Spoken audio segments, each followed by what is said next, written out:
Buongiorno a Ludovica Casellati, padovana, veneta, ma soprattutto Lady Bike, un nickname frutto di una grande passione che è diventata anche un lavoro.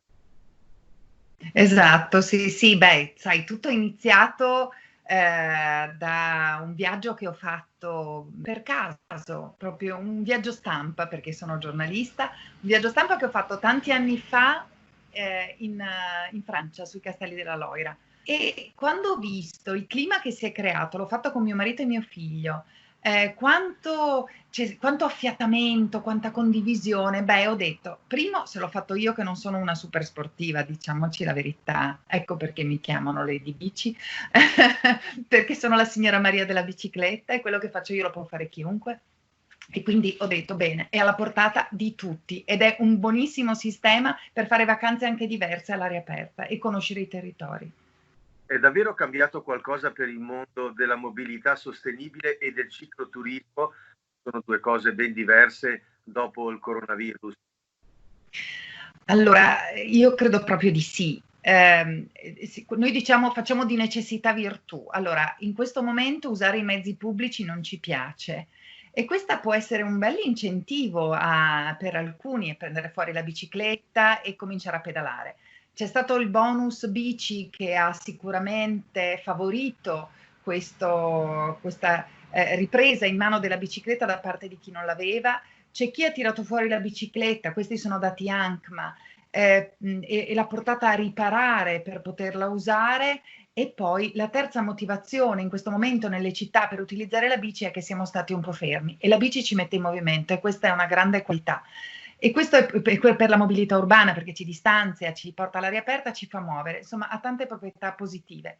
E si possono traslare parte di queste anche sul turismo perché adesso noi abbiamo proprio la necessità di uscire dalle mura, da queste appunto librerie che abbiamo alle spalle, che hanno un po', no, caratterizzato il periodo, che speriamo anche questo periodo sia proprio alle spalle, come le librerie, e andiamo fuori, abbiamo voglia di andare fuori, di stare all'aria aperta, di respirare e poter essere noi il motore. Ecco cosa regala la bicicletta, il motore del mezzo che appunto utilizziamo. La bici ha in sé tutto questo e ci porta a fare tutto in lentezza, perché oggi è bene anche riscoprire, no, questo nuovo paradigma, muoverci, dedicarci del tempo, dedicare del tempo a noi stessi e conoscere la nostra penisola che è bella ovunque.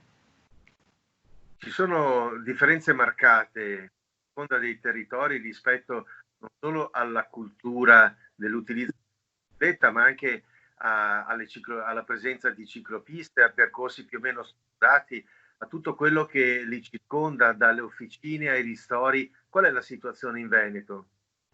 Allora, la situazione in Veneto devo dire che è buona perché, beh, ma insomma, anch'io sono nata, a 4 anni già avevo la mia bicicletta, noi siamo nati in sella alle bici, le nostre città sono quasi tutte a misura di bici.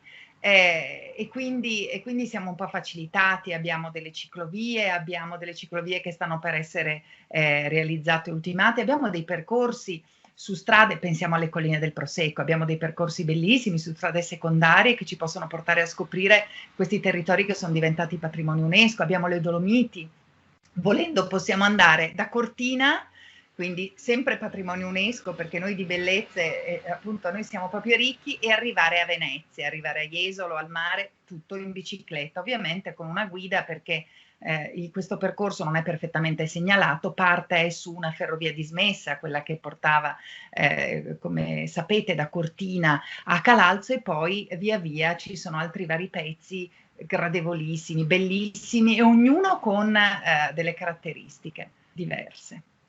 Il cicloturismo è considerato una nicchia promettente nell'ambito del turismo. Stiamo parlando di un'estate in cui il turismo di prossimità sarà probabilmente una delle caratteristiche salienti. I veneti conoscono il loro territorio, secondo Ma posso dirti che non lo conoscono così bene, perché io faccio un mea culpa anch'io. Cosa ho fatto? La prima cosa che ho fatto, appena ho avuto la possibilità di uscire, anch'io sono andata in una zona vicino a Padova, quindi nella provincia di Venezia, nella laguna veneziana, al Cavallino. Sono andata in un grande campeggio perché avevo appunto voglia, ho preso la bici e ho scoperto quella parte di laguna di Venezia che non conoscevo, e io ci sono a 15 minuti, sono un esempio, quindi lo faccio su me stessa. Anch'io le zone di Lio Piccolo, quella parte di laguna, perché di solito siamo abituati ad andare a Venezia e visitare le solite isole, davvero l'ho scoperta. C'è tanto da scoprire. Secondo me questa è l'occasione per farlo. Un'ultima domanda. Che cos'è la bike economy? È davvero un segmento interessante? Beh, lo è molto, perché se tu pensi che il dato economico dice che ogni chilometro di ciclabile è in grado di generare un indotto tra i 150 e i 350 mila euro, ti fa capire che attorno alle ciclabili possono nascere proprio delle nuove economie che sono fatte di ricettività, ma anche di bici officine, noleggi, guide, bici grill, come li chiamano in Trentino, quindi tutte nuove attività che possono nascere attorno a queste arterie green. Per cui quando si parla anche di nuovi lavori, di nuove possibilità, beh, il cicloturismo, soprattutto in Italia abbiamo tanto da offrire. Se pensiamo ai fatturati che fa una terra come la Germania, beh, insomma, possiamo pensare che noi possiamo fare tanto, tanto di più. Certo, va bene.